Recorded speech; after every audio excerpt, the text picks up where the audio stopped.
all the sanctions internal that we know, it's the leadership that initiates them. ICC ebaluwa tugiwandiise. Most probably tugenda kufuna response from ICC very soon, especially ku nsonga za Babbi.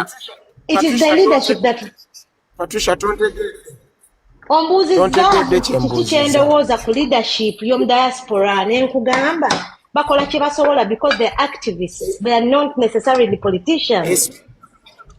I'm talking about the line of mobilization. People try. Line of mobilization, oyagala abantu beesikke ku mitwe.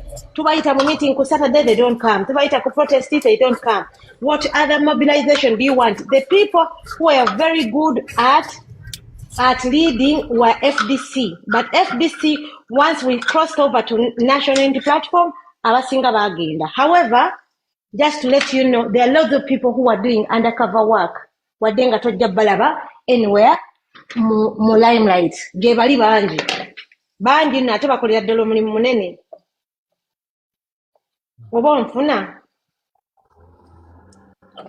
edderwa kuba bantereke kweyo level kibuuzo exhausting. Olaba Patricia, ekisinza okutta struggle is mimicness. We cannot have people who are doing things according to their own strategy of understanding. Mimicness.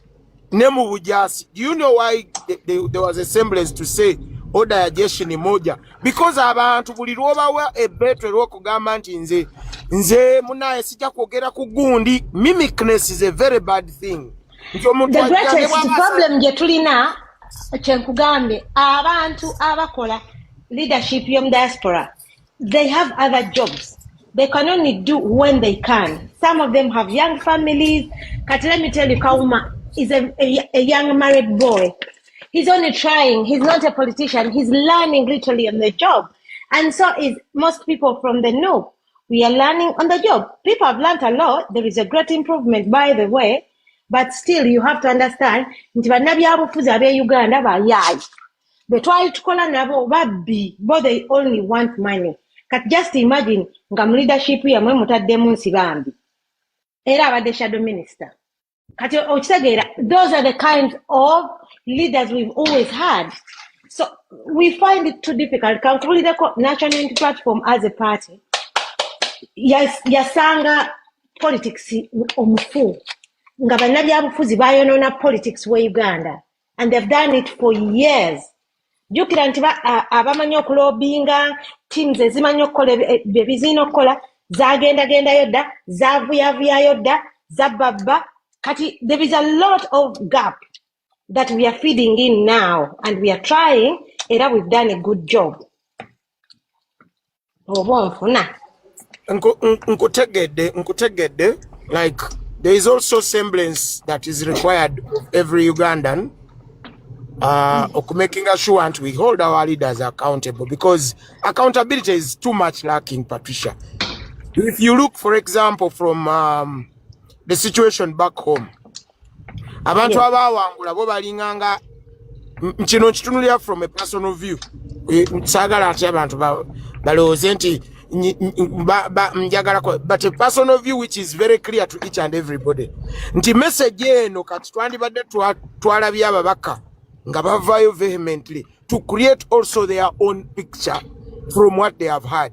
Nobody among the elected members has even come to speak about what was spoken in Geneva. And then you leave somebody, omuntu mwebe mutera okuvuma mbu tebasoma, they are busy making analysis in Uganda. And how many people are going to view a message in Uganda? Very few people. Why? Because not so many people who are especially interested in knowing what is going on in Kampala are going to understand our language. So what does it require us? How are we holding our leaders accountable? Zambale omanyi oluzungu. Ekikugana okuvayo n'owa views izo n'okola video kiki.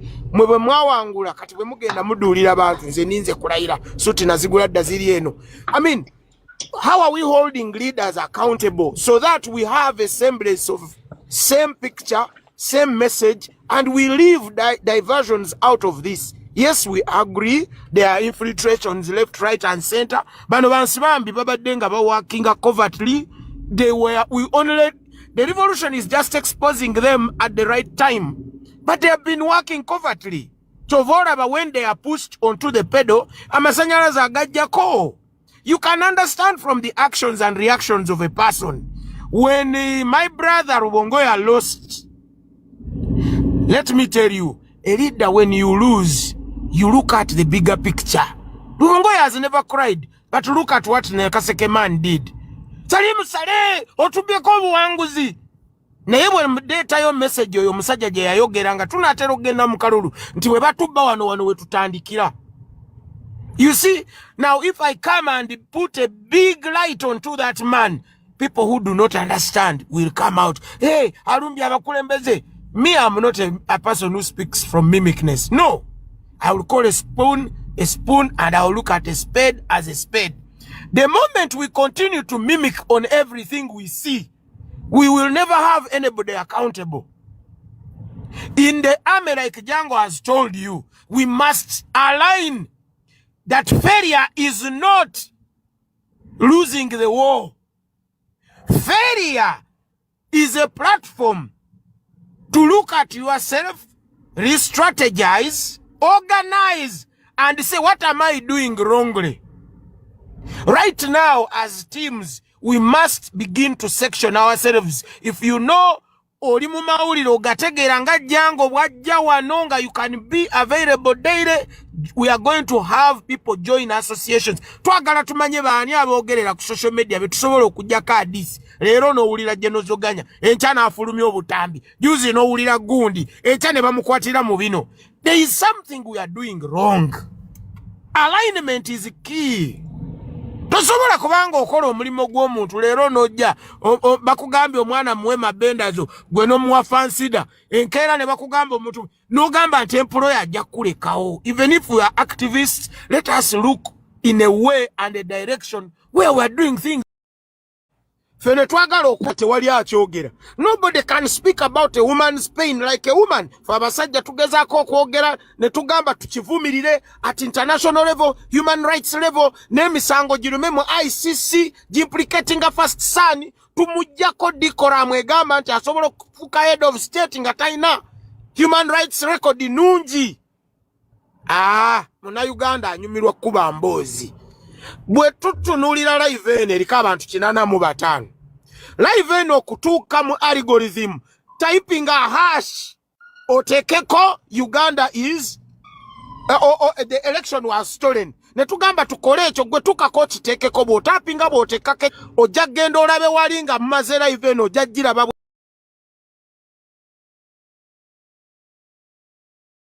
Tegezo omuntu yenna alina interest okumanya Uganda kyetuuseeko.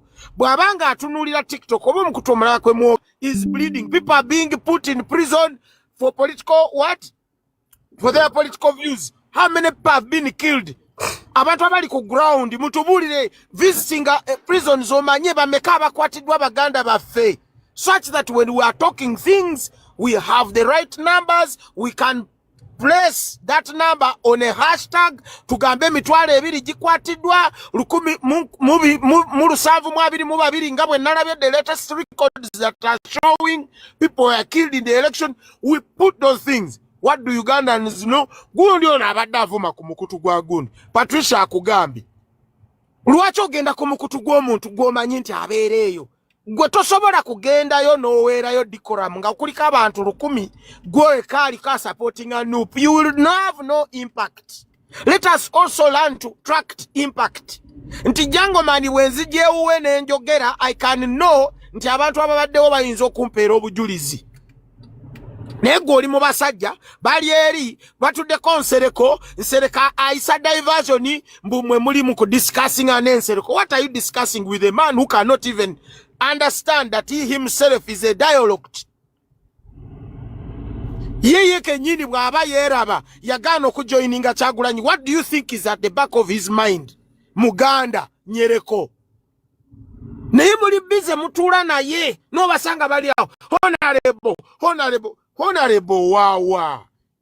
ebitiibwa mubiteeke we birina okuba be muyisa ab'ebitiibwa bonna babaswaziza mbuli musomesa wa law yabadde yegayira Anitamu ng'atamala na senior 6 ng'anaaliza atize waliwo eyazimukolera.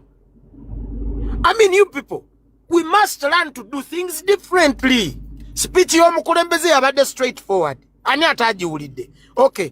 Wounded agambye tugipulenge. Wounded gipulenge tujaseyase. Tugezeeko kugiportioning. I have one device yet. Kyetaaga omuntu alina devices bbiri. Because I'm logged in. Okay. Jango mani waliwo wano kumwe abantu abalina speech eyo ng'oyine. Dakika girango omaliriza ompemu dakika 3 kama akamale kayedekakajjeko. Okay. Nenda jiba pulengera nze njirina. Nga Patricia bwajja. Here is the question of the day. Banaye.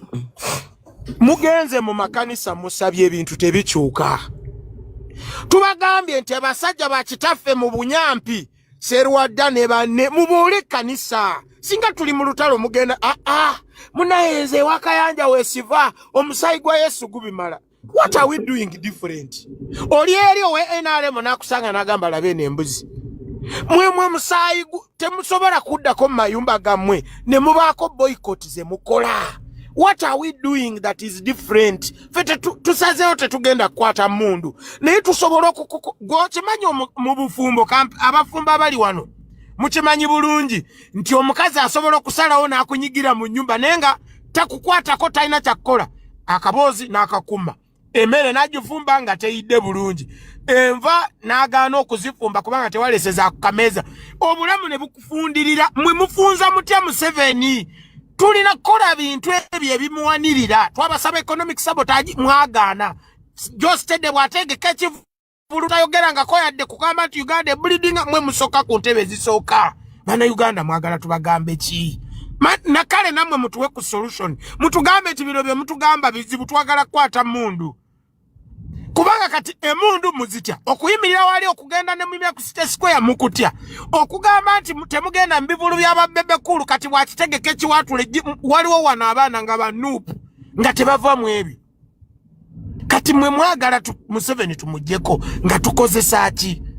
Bwe tukugamba tambuza message nti human rights record omukyala Babi baamuswaza oli mukazi tosobola kola yadde video ne wetunuzaamu kamera n'oyogera nti kino kibi. Twabadde jo n'omwana kolebwa ku nnyina omuwala fenna twasiriikiridde ku live nga tufa bulijjo omuwala nze mulaba bulabi I see her talking simanyi nti alina obulumi bwe butyo ne mugamba ngenda munoonyeza omukyala akola ku ICC ate asobole okunyumya emboozi ye ng'aginyumiza ku TV eragibwe okigera naye omuwala abadde abatolinga ne pain ennyingi bwetu nga fetulo mwe mulaba abantu bali kuno temumanyi kyabaleeta mu struggle. That girl has been straight.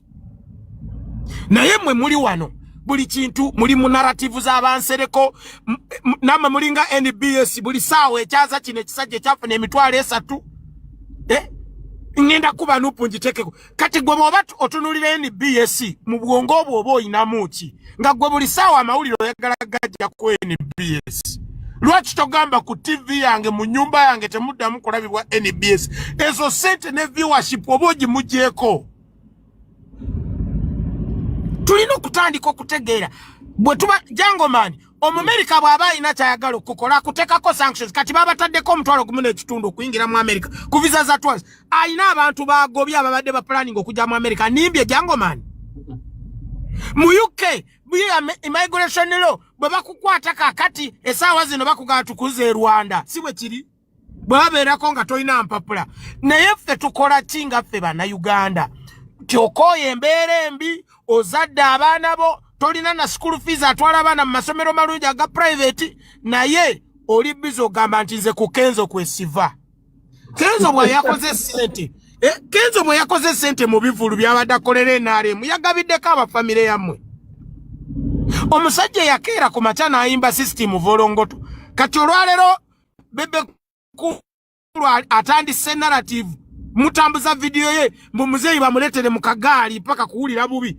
Waliwo abaana b'ekyukakyuka be nalabye nga mutudde mwezo video nga mugamba muli bankyukakyuka banaye enkyukakyuka gye mulimu eyogera etya namwe mulinga basegona abagaana okugamba nti bambala akakofira k'NUP era ne bagaana NUP position gye yateekawo mu parliament teri kwogera na speaker teri kudiscussinga anything ekikwatagana ne party structures n'omuntu atali wa mbolokuba mwe muli bateeketeke muluddeyo mu parliament kati mwe abali mu nkyukakyuka muluddewa mu busiru mu budongo mu ki weyo gye muludde bali bo baali baludde mu parliament Kyagulanyi akajja talina byabagamba okwambala akakofira ka nupu mbo mutwe gwe simanyi mukazi we yamugamba bw'okambala olabika bulungi olina wobeera ready. Okay, namaliriza Jungle Man. When you are in the army, do you know why they train you? Ne babateka mu bisoto, ne babateka mu muddo, kumacha ne babakeza mu. Do you know why they do that? To harden you, to get used to all the situations.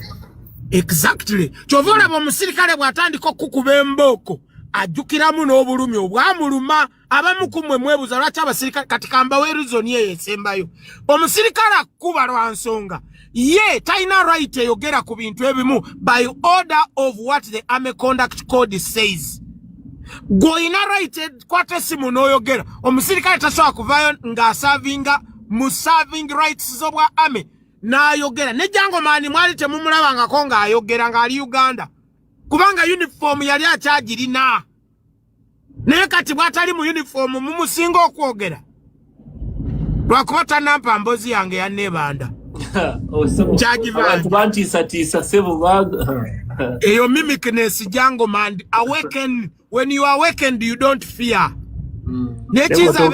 Tokkiriza kutiisa abakutiisa nabo batya. Tuleke Patricia atuplayingire speech tulyoke tugiyitemu dissecting.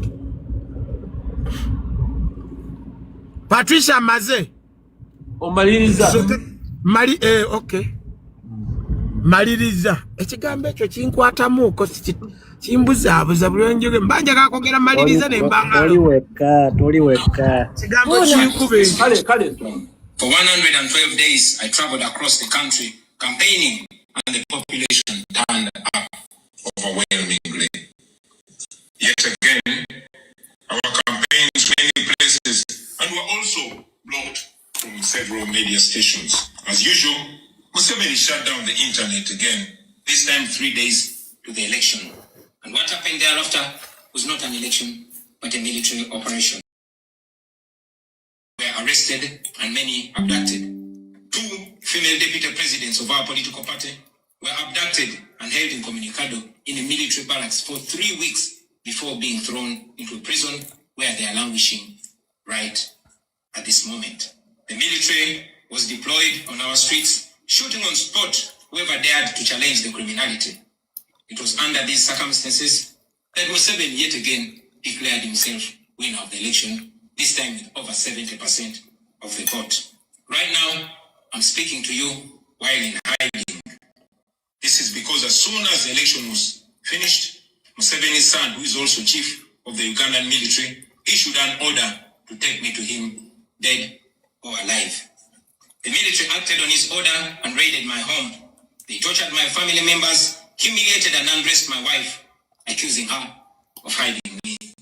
Meanwhile, they were recording and taking pictures of her, which the military chief later on shared on Twitter and bragged about capturing my wife. They also took over my home and surrounded it, and they are occupying my home as we speak right now. My wife and children had to flee the country for fear of their lives. I am in hiding, but I don't want to be in hiding. It was necessary though, so I can stay alive and be able to speak to you right now. I've said it before and I say it again, that I'll resurface at the right time in my country. I feel like the international community has abandoned us. They've ignored us and they've left us to the fate of dictators. When I ran for president in 2021, Museveni and his thugs denied their crimes. They killed our people and denied it. They tortured people and denied it. They raided our houses and denied it.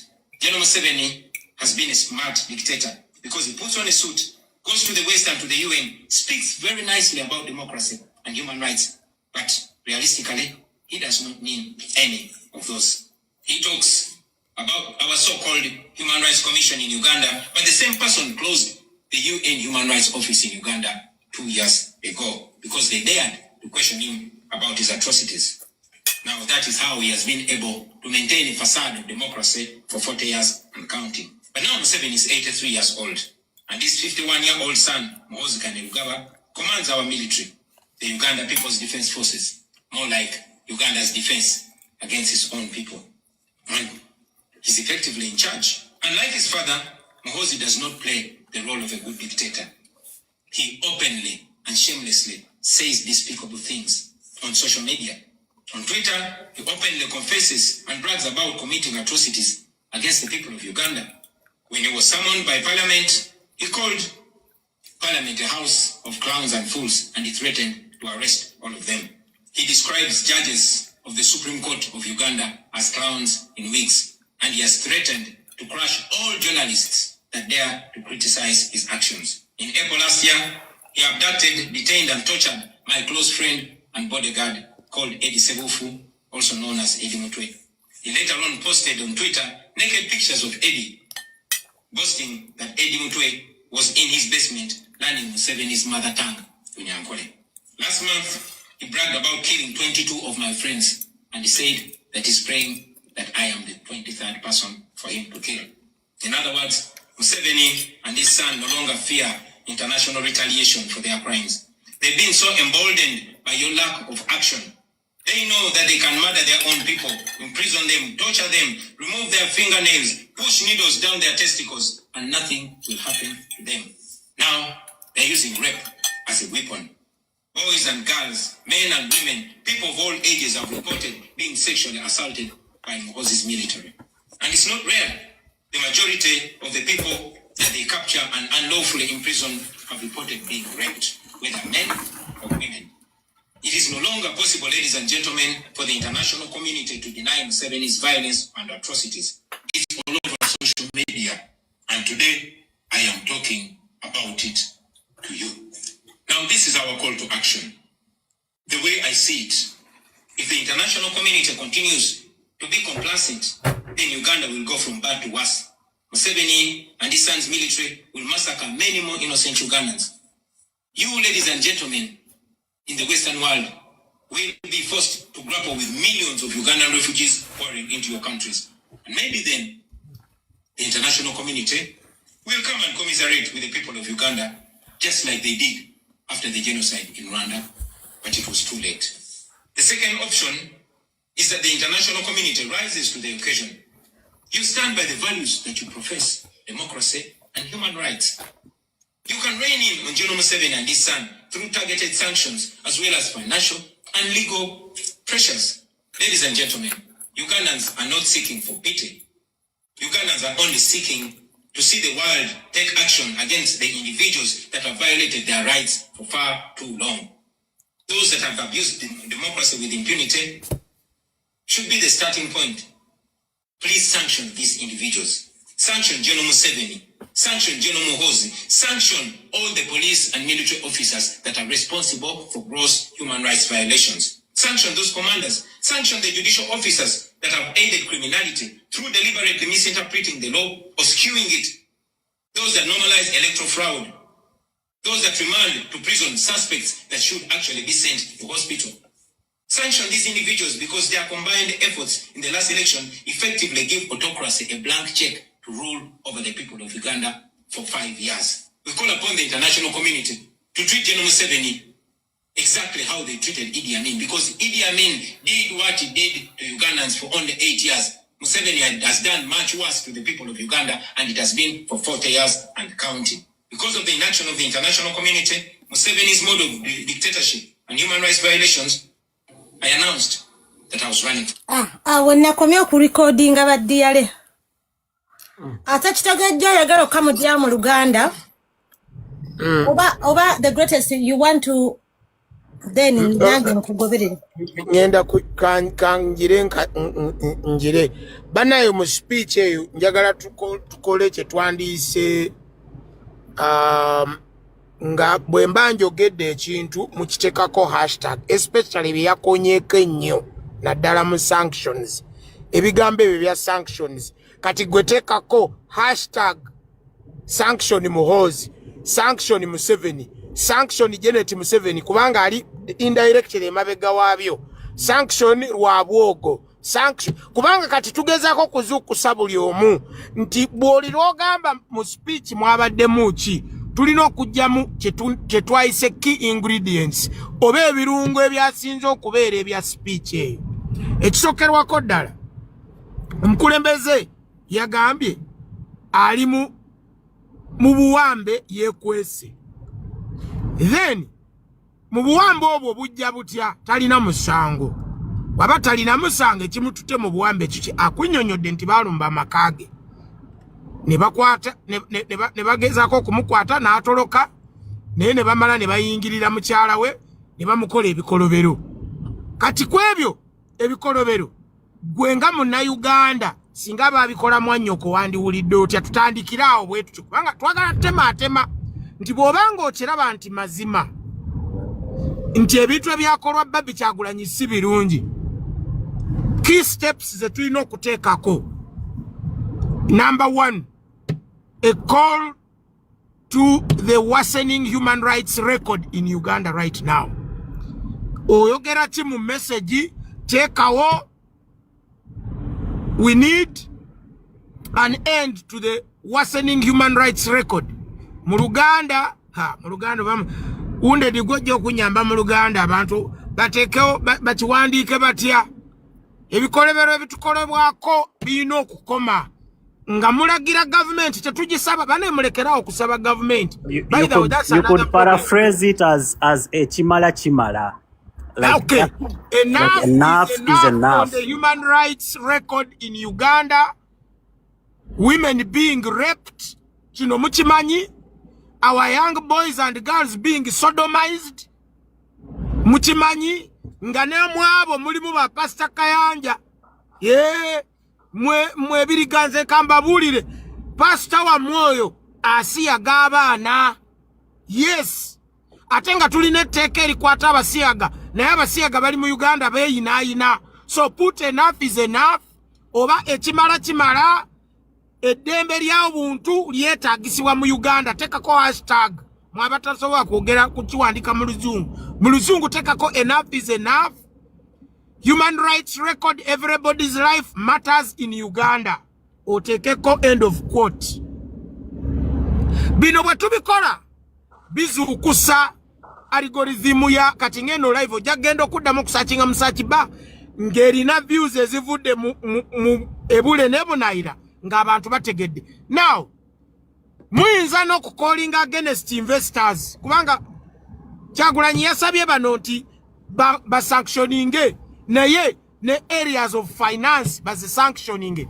Museveni tarulinga incognito alina kye tuyita support wings financial support wings abantu abali mu Netherlands mukimanyi nti Netherlands is supporting nnyo democratic principles tulina okuwandiikira abantu abo ne tubasaba nga tulina obukakafu ku biki ebikoleddwa ku bantu baffe on the human rights front muheegi mwennyini tulina okuvayo ne records z'abaana abawambiddwa naddala mu political season abawambibwa mu 2021 do we have records of those people ekyo nakyo kikulu because when we are going to put a case in ICC you must have beyond reasonable doubt evidence kati mu speech ya Kyagulanyi alina ekintu kyayogedde ekisinza okunkwata mu babiro gwe ali awo nange ababaddemu nga tuwuliriza kiki kye kisinza okukwata mu babiro mpandikirawo mu comment section ng'ogamba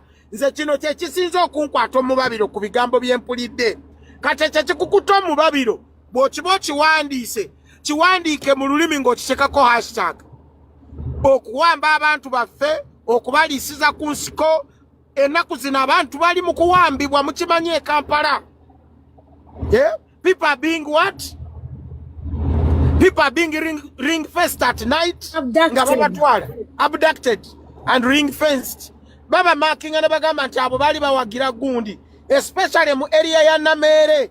Kubanga Namera kalulu chimanyi bwe bagenda mu koti bagenda kamu disamu.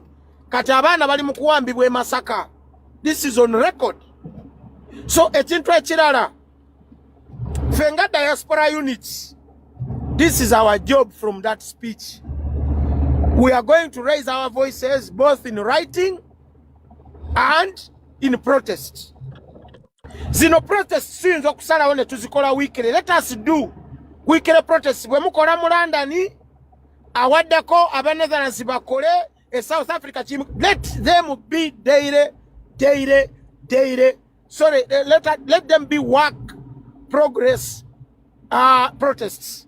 Nti buli wiki oba buli week sibiri kyetugezaako kuraisinga abantu butatwerabira abantu bamanye nti akalulu kaggwa naye kaggwa nga tekawedde in the interest of Bannayuganda.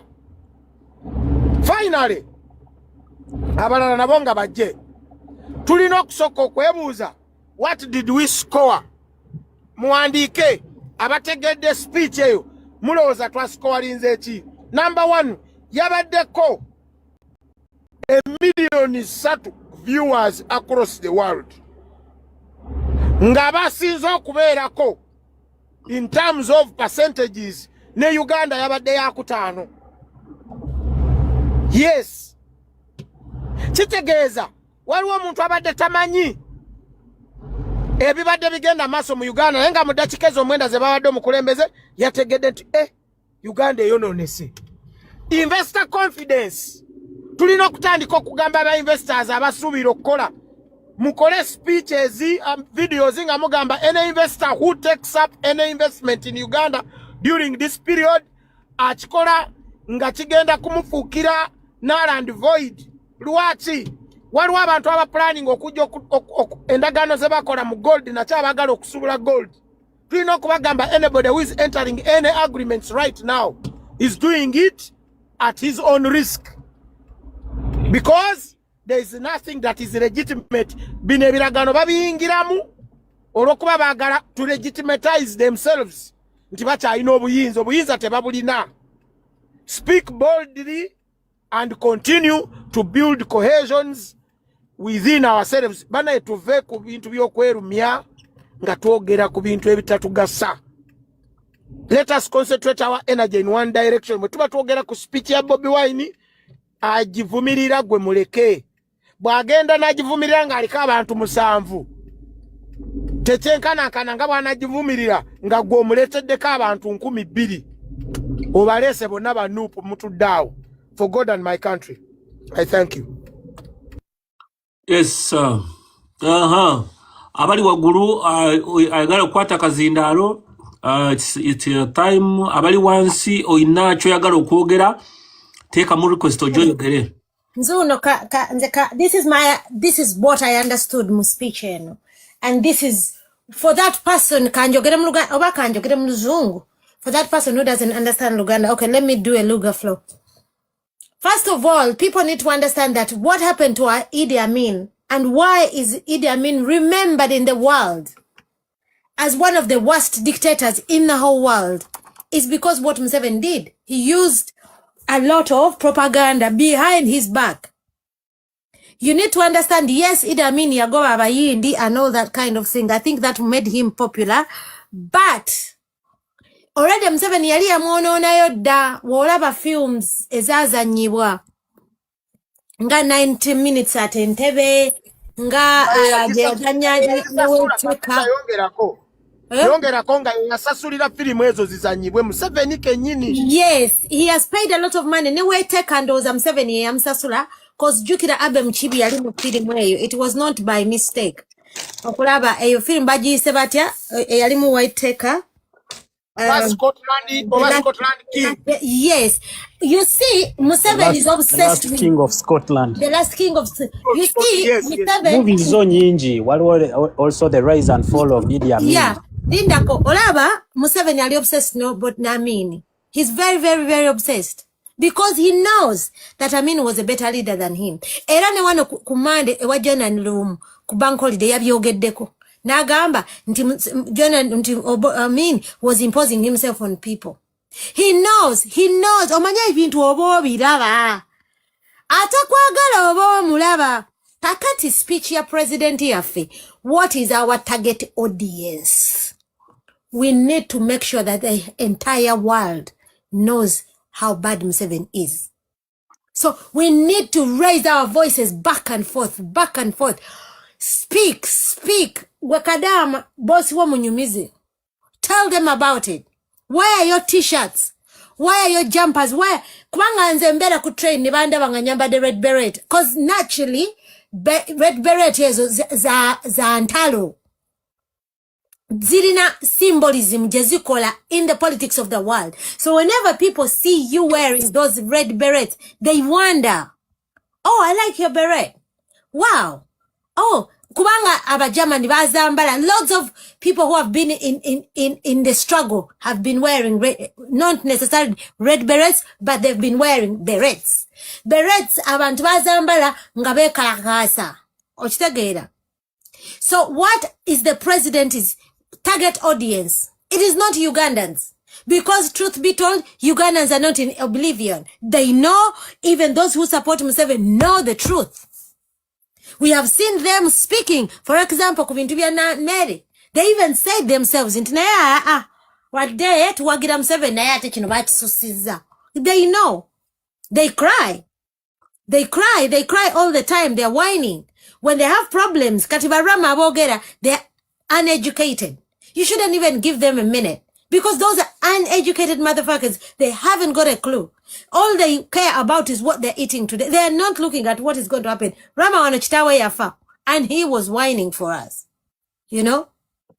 So there's a lot of people who have anger inside them. Abantunga Frank. He knows exactly what is happening. He knows the truth. He knows. When you hear him saying, Robert Kyagulanyi should not even be on the same ballot with Museveni, and you're thinking, what the hell are you talking about? All of these people, wegendereze nnyo. Abasinga okwogeza amaanyi ennyo, they're all uneducated. All of them. Babantu abatalina tebasomye. Because for them they have nothing to lose, they just speak for. What am I trying to communicate here? President Yabade very, very assertive on his statements. We are not here to ask for pity. And we are not begging you. For those of you people who didn't know, Bobby Wine is not asking for pity. So hashtag, we are not asking for pity. Or we are not begging for pity. But we are telling these people to stop working with Museveni. How do they work with Museveni? They give Uganda loans, unaccounted loans, that Museveni continuously takes and uses these loans to buy guns. How do they do it? They give him money through IMF, International Monetary Fund. That money does not really get to the system where it is supposed to be. Rather, Museveni is pretending to be rich. If, for example, the greatest, if you're my friend and I'm borrowing money from you, then my husband calls you and tells you, greatest, lekera okuwola mukazi wange sent, omuwola sent and anywa drugs. Okitegeera.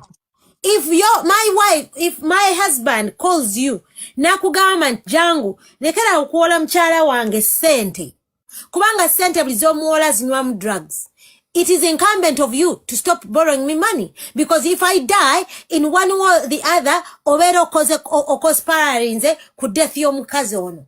Singa drugs zimutta. Era mu court basobola okusuwinga. So what am I trying to say? Patricia, no kusiba bakusiba. Yes. To conspire to kill somebody. Yes. It's a big case. Katiba n'abazungu, Bobby Wine kyabagamba. Stop conspiring with Museveni. Okutta abana Uganda. Mu continue nga mumuwola sente. That is not aid, that is trade. We know it. And that must come to an end. We don't want your pity. We just want you to stop giving him money. Because that money has no accountability. You pretend that you believe in human rights. What is better for you? Or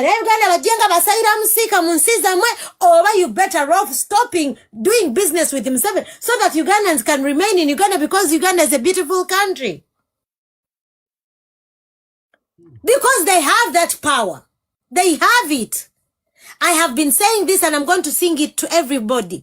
When they brought the first bill of the LGBT, mu parliament ne bafulumye teka nti bagenda kutta abasiyazi, America, Bungereza ne EU ba stoppinga sente zo nezali zigenda Uganda.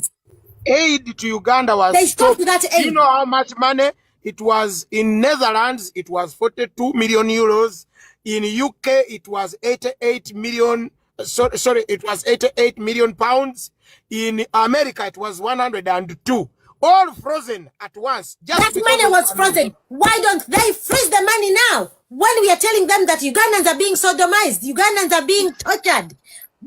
In broad daylight, when the CDF of the army comes out and said, it's me who did it. And today he has even said that, okay, fine. And then they will continue. Next month, what they said. Hypocrisy of the highest caliber. It is these people who are destroying our country. Oh, musajja kugambye lekera okwa mkazi wange sente azigula munja gogena mutta.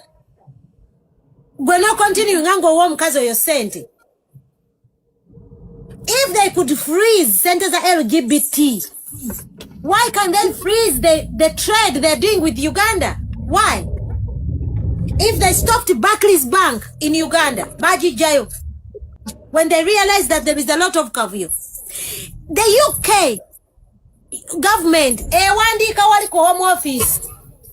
Ne Standard Chartered gwe Patricia tokimanyi nayo yagadde. Wobikula waggulu wali UK kugamba, weewo kyale Uganda, wali emundu, wali ababbi, beera careful, togendayo oba osobola okugenda ku holiday endala. Kiri wali ku home office. Kintu ekisooka okwaniriza when you go algorithm ya Bungereza home office www.homeoffice.com wobikula boti notekako I'm visiting Uganda. That is any other person who wants to go and visit Uganda ngabera kuno. The first thing you're going to see is Uganda. They kill people are lost, people are abducted, people are there's no rule of law. Why don't they stop doing business if they know these things? BBC went to Uganda. Ne recording, ne reporting what is going on in Uganda. But these people are still, don't you think that we know what they are doing? Why don't they stop? This is why we call upon Ugandans. Let me tell you about Uganda. I was deported at one time. If you're not supposed to live in Bungereza, but jako deporting one day. Ne onobera ne mpapula ojja kufuna ebizibu ate ne wano tufa. N'olwekyo mujje twekalakaase mulekerawo okukola excuses nze ndi musawo fenna nze ndi musawo. Naye let me tell you, without peace in our country, this money we are working day in day out is nothing, because zino nsi bazi designing we are only spending here kugondi ku bills. The greatest thing amalirizo mulala kwate omuzindala Ebungereza womala omwezi gumu nga tokolodda buto ne wobadde ng'obadde osavinze sente meka. As much money as you may have saved, ojja wegendereze buli muntu agenda Uganda akomawo mwavu for zero. Ekitali ate Uganda. Uganda wobeera n'akalimoko nti 9 to 5 oba olina akaduuka ako nga kali mu kibuga okwera kumakya n'oyingira ku ssaawa 3 owakatogo najja. Oba okyali awo owakatogo n'ayitawo owengatto n'omuyita nakkubira engatto. Oba tonnamaliriza oba otunyama najja. Peace. There is peace. There is that peace of mind. Omaliriza ku 5 nga mugenda mu kabaala nga munywamu nga bali embizi abuli omu nga ali akyalidde nga muddayo ewaka. That is the day-to-day life for you, Uganda. Omwavu n'omugagga. Every single person in Uganda can afford a beer every day if they want to. When we don't have that sort of luxury. That is why we're working day in, day out. When people don't understand why I'm obsessed with the struggle, because we want to go back home, because that is where there is peace and happiness. Ochimanyi ntino greatest Uganda buli muntu asobola ku affording a maid. No border ino mukozi waka. No muvuzi wa taxi alina a maid at home. That piece alone. Chovola abantu Uganda tobera na stress. They live a life of luxury. Ene Bulaya ne waba okola omutwalo gwa $1 buli mwezi. You're never going to have peace. You can't afford a housekeeper. You can't afford certain things. You can't have that luxury of going to the bar every day and getting somebody to iron your clothes. Tebiriyo. That is why mbako owola mu abatudde abawuliriza. Abajja wanne mulimba. Mujja twekalakase. Patricia, thank you so much. Noko kwebaza oko nako needs to come to an end. You need to join. On the 27th, we have a protest at the BBC in UK. So I call upon everybody. I have posted it. Stop making excuses and stop thanking me. I am not doing this for you. I am doing it for myself. I want change in my country. So please don't find me and thank me. Thank you. Okay. Let me say something small. Wounded bannayuganda njagala obajjukize twagambye kuwandika hashtags bane muleke kututeerako tugambye mutekeko hash kasayini kali awo katekako hash kati mulabenga eyo comment gye ntaddawo sanction muhozi salimu sale bane mutera okwerabira salimu sale mutandika okuwandika ku salimu sale atasinza otuleetako obulabe ye architect wobuyi musiyaga ye ne muhweza abo ababiri Nemuhozi. Salimu Sale actually mutekeko arrest Salimu Sale abye gwanga alimazeewo kapeka yona yagitwala yiye. Ai mafia. Genda maso wounded. So baganda banga bakat joining.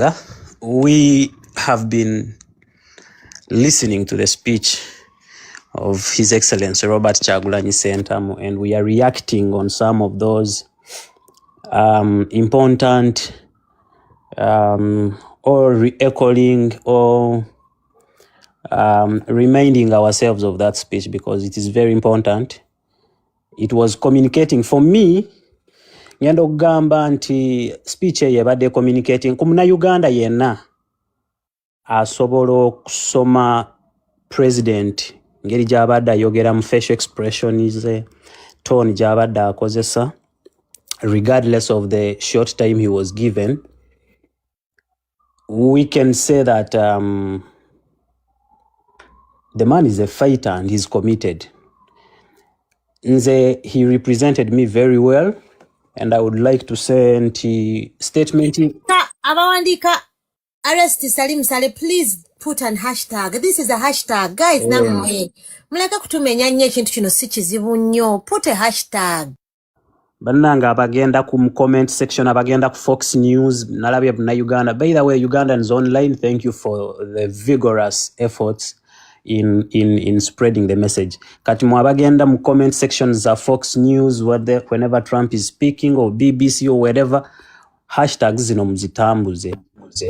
I want to njagala bongereko Salimu Anita Amongo, bongereko Thomas Tayebwa, neba MPs ba NRM baba sanctioning sanction Kazimba Mugalu mutekeko bona all religious leaders.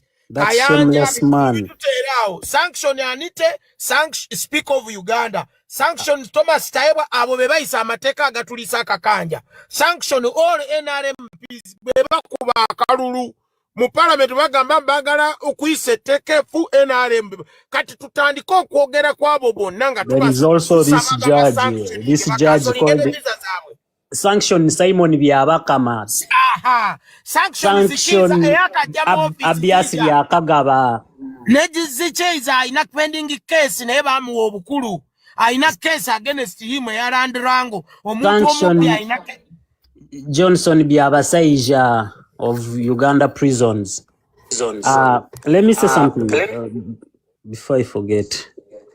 I want to say that one day I had an opportunity to talk to someone who told us with my friends that Uganda is among the most corrupt countries in the world.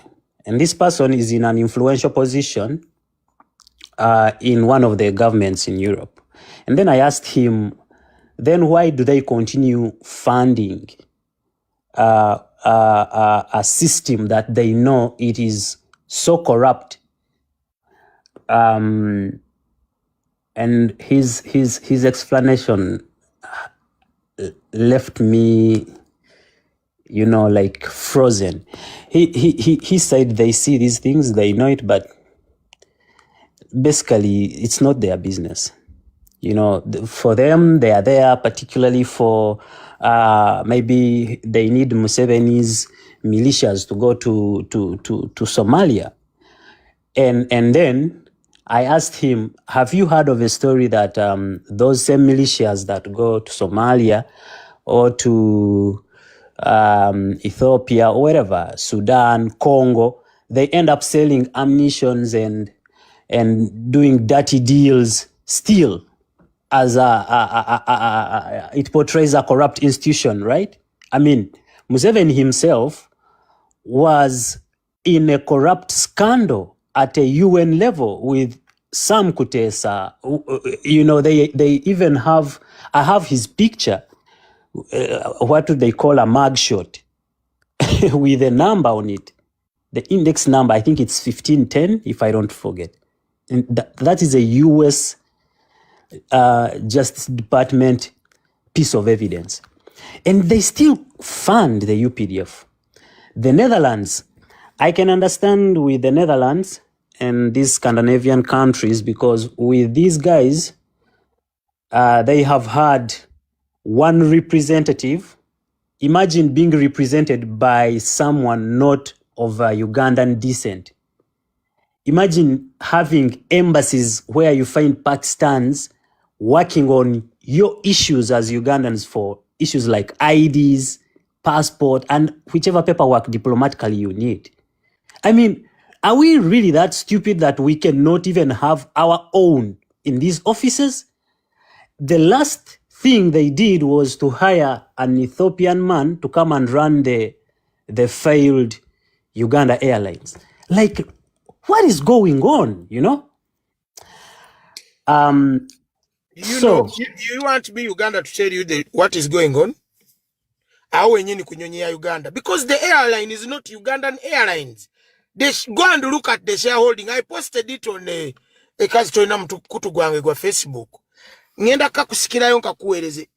Airline ya Uganda, 98% is holded in the holdings belonging to Museveni, Sam Kutesa, and Muhoozi. Waliwa wandise Karangwa. Banaye.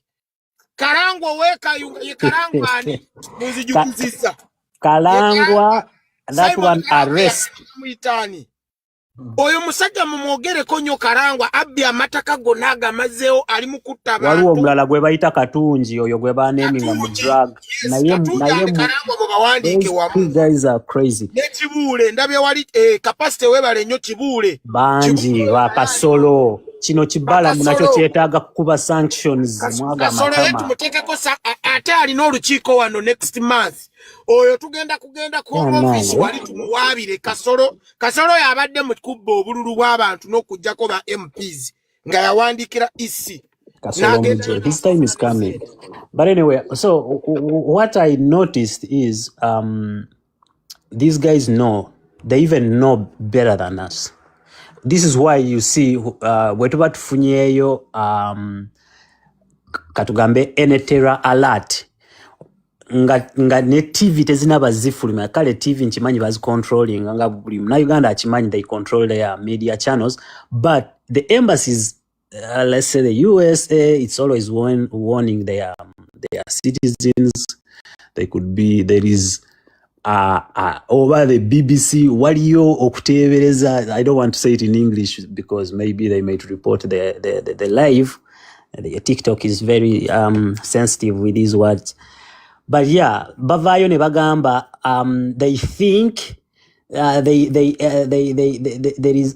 they want to inform all the US citizens, like if possible parking and eba parking and eba vamu, it is because they know the information. They know more than we know actually, because they decide to fund everything, but they don't care about our lives. And what President Kyagulanyi is doing or what he continues to do, and the more you see these regime puppets from Kainerugaba himself coming out and making senseless tweets. I mean, the guy is senseless, but the timing of his senselessness comes at a time when we have a very important message running on all platforms, and he tries to tap in and divert. So President eine engeri gy'abanyiga amapeesa, both the regime and the funders of our oppression. These people show they have so much of their interests, and they care so much about their interests and only their interests. And the president is trying to tell them, we matter, we are fighting to be human beings as Ugandans, and therefore your interests have to hold. And the regime comes out and says, Kyagulanyi akola n'abazungu. Kyagulanyi is fronting the white man interest. But the same people do not talk about the funding they are receiving year after year after year. You know, from different governments. The judiciary is funded by these Netherlands. If you talk of the military, that's the USA. And the other thing that I want you guys to look at is the fact that so much of these atrocities are going on, but these useless embassies of the USA, Sweden, UK, Bubeirao, they are there, they are operating. They are the first ones to show up for state dinners, masquerading on red carpets, you know, like everything is normal. And they tell you, ejo eguro, batemye bana masaka 10. Nothing. The next thing you see is the European delegation appearing with the drunkard Muhozi. Oh, from a very strategic meeting, and we hope to strengthen our operation. And you're like, wait. In the USA, wabao shooting, like one shooting, yeah, now they have escalated. But in the past, just one shooting and the whole country, there's been a shooting incident. In Uganda, that happens on a daily. It happens, not just shooting, there are fire outbreaks. People are dying recklessly out of government negligence. And these embassies continue operating, continue lobbying. Museveni gets lobbyists, pays them millions. So it is good to tell these people that we know what you're doing and we understand your role in all this. And we also know, some of you are saying Museveni built propaganda machine against Amin. But do you know who fueled that machine? It is these same people. They keep talking about Amin is bad, Amin is bad, Amin is so bad. Amin is dead. For 40 years, Ugandans are still dying. And not only Ugandans, they come through as charity organizations. Uganda is hosting so many refugees, and they kinda do not look at who creates the refugee situation, who goes to those countries attacking people with M23 and whatever for refugees to come to Uganda like a herd of sheep. And then they have to be taken care by Ugandans. Like this man-made slavery, it is an extension of colonialism, and people like Robert Kyagulanyi Sentamu should be protected by not only Ugandans but all Africans, because these are the current Patrice Lumumbas of our generation. These are the people who speak for us. They care about us, and we are fighting a system that is well created to suffocate us. So baganda bange mugende maso. I want to conclude by saying, those of you who can send emails, get all the video evidence, get the electro rigging videos, get when they are killing our comrades on cameras, get everything that you can put your hands on. Send email by email. You don't need to explain a lot. Hello, thank you for standing with us. We want to ask you to stop funding our oppression. Yours sincerely, put your name, attach a video or two, send to the senator. send to every office that you can understand in the diaspora. We have to speak to these people like not begging for them. We are asking for our rights to be humans, and we also want to leave their countries. You know, we don't want to be here where we are. So, baganda bange mwenna abagenda kwekalakaasa mbasabira mugende bulungi, naye ffe abatasobola kwekalakaasa, you can send an email.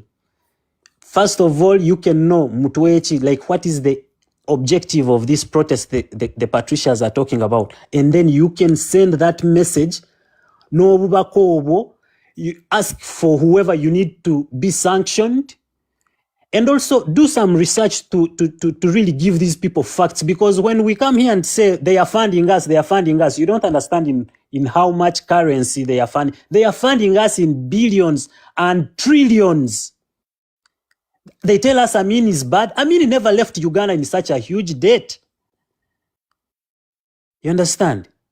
Today, they continue to fund a system that they call is corrupt. Is that stupidity? No. There is no rich man who is stupid. These people are rich, but they do that because they have interests. Now, we are saying, fuck your interests. We matter.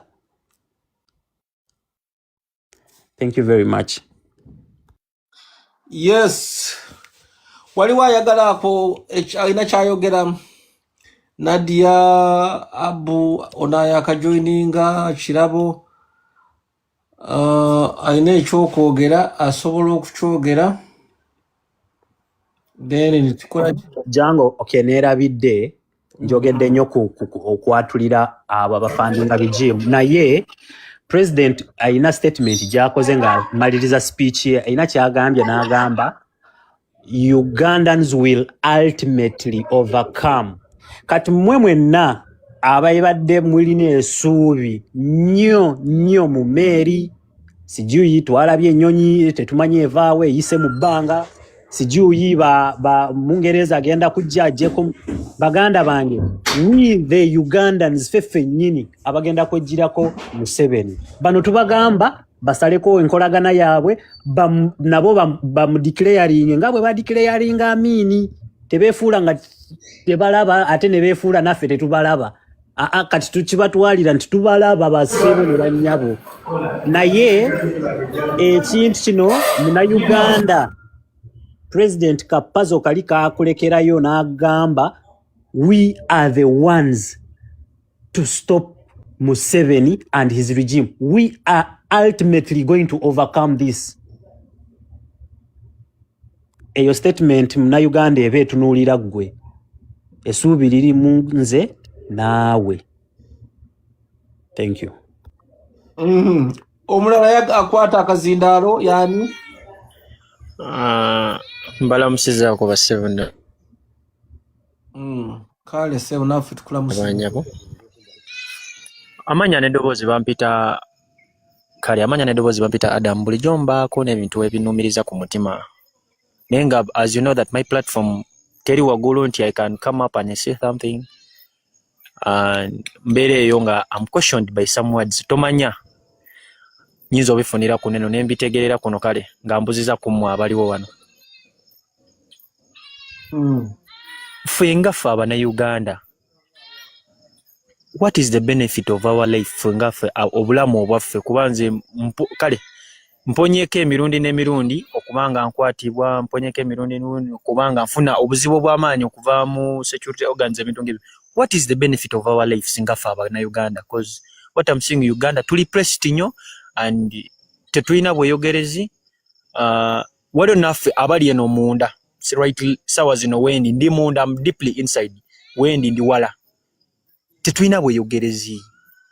Tulina okwesigamira ku ki and okugumira ku ki. Tuli mutu confusing kibuuze mu Luganda ogambe what is the benefit of us as Uganda, sikutegedde kitereze mu Luganda obuuza ki? Kale ngezaako okuleeta ekintu nti tugumira ku ki ngaffe Abannayuganda. Aha, osaba tukuddemu oba obadde oyagala tuddamu? Nsaba mutuddemu nga mmwe kuba sinze nze kakibuzizza tuliwo bangi ku background wano wetuli. Okay, nkuwulira olina n'obwana bw'embuzi eggwe ng'olina bulungi so okulunda embuzi e Uganda gwe oli bulungi. Naye kino kyekibuuzo Kyagulanyi kye yatubuuza ffenna. Mutapinge screen memba twagala tuddemu mutuggyeko kubanga muli wano muri coding nga mugende babasasule n'ebyana bya Uganda muli bisiru. Oyagala recording wano ogende bakusasule emitwalo 3 olw'okulya mu bannammwe enkwe. Tapinga screen live si ya nnyoko. Bwe mate mwagala tusirike ffenna tugiveeko. Ngenda babulira kye muyina okukola naye tapinga screen tuyingire. Kakati gwe ngatona gamba bano ngatona vuma bano busiru gwe kenyine gwe musiru tukoina otubira plani za mukiche muzaako tugenda kola kino mazimwe bisiru mwe mwagamba abazungu bagenda kola kino baswaza jango mali tuyaswaza tekati mbwate simanyi kati fa abalina okwenunula muli mizi muli bisiru kisirani. Young man, can you take off this lunatic? Imbeciles are here. You are an imbecile. Toina budde bwogera nange. Amaze kumublokinga. Mbate sagala kumujja kozi yeka. Mbanje ga musoke mu blocking ali mukudda mukola. Okay. So, eche tulina okusooka okukolerwako gye tuyita the gospel of truth. Kye kino kye tuli okukola. Nti bw'obanga oli deep abudu gy'oli eyo. Oyina okumanya nti ebizibu by'olaba bye bizibu by'omwana ali ekasese. Kati olaba ekiwulenge ekyo ekibadde kitujje ku mulamwa nti naffe tugende tukivume twogere nga kyo. Beba abaana abasazeewo by the way kambabuliro okulya mu nsi y'olukwe. Okulya mu nsi y'olukwe mumanyi kye kitegeeza. Be bantu abagambye nti aze mune ebya Uganda n'osalawo okutya. Kamba zeko mu abantu abakkiriza mu byawandiikibwa simanyi manya biki simanyi biki ebyawandiikibwa bitugamba kati nga tugenze mu byawandiikibwa jango maani n'abalala bamanyi Bible. Nkwegayiridde omanyi toyagala kuyingirira naye awo wennyini nyini bana abantu babadde balowooza nti president nga Dr. Patricia we yakyogedde nti president agenda vaayo agamba abazungu mbu twetaaga tuyamba byo be babadde baagala okuwulira ng'akola ki ng'ayogera kati olukyavudde yasema mbu nno simanya mukyovola bamuwaswadde bo balowooza nti twagala buyambi nti bajje batugireko Museveni kati kino ekya sanction yadde beekaza naye kibaluma muli kubanga balaba nga emirembe gibawedde kakasente agenda kuba tekakya yogamba abadde basuubira president ogenda wali abagambe mutuweeyo miigi tuweeyo obunyonyi nga busatu ne bakomando nga 10 agambe nga we mwakola Venezuela gundi simanya Nicolas Maduro naffe we mutwagala mutukolere Museveni bisirusiru kyovola byajjula obusamu metwe. Umanyi message yabakubye wala nnyo nze nyina omuntu gwe manya ali mu security circles. Yampereza message nangamba naye ani abalira Kyagulanyi. Madi obabuuzanga wali olabyeyo bosi waabwe abasasula ng'avuddeyo ayogera ku speech. Bali ebyo basatira. Tesa katukule ati babuuziza ani ayagala okuteesa kirabo obwedde osirisi. Kirabo nno nawe ojja kubeera muntu muzibu. Jango mani abuuziza ani ayagala okuteesa. Agambye ali bize kwali naye ali bize. Laba comment gy'atadde wansi Nadia. Laba comment gy'awandise. Nadia laba comment.